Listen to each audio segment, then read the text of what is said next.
mucha agua, mucho viento, mucha brisa, mata en el suelo, el mar saliéndose de sus caudales, llevándose por su paso todo lo que arrastra.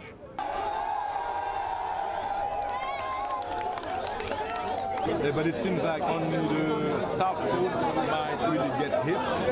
But again, we are so frail here in Port-au-Prince that just some rain can cause a lot of damage. Rain and winds, we are coming from so many camps and we see so many people living in the tents still.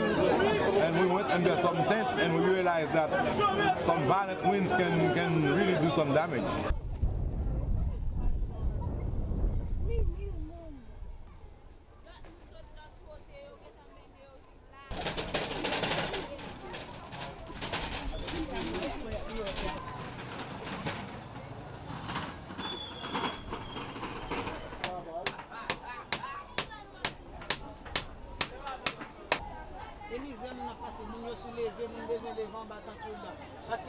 On est non bon jet con.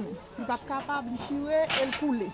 Pour la couler sous l'île chirer. Son l'autre côté le c'est côté avec chirer net qui fait me devine faire là.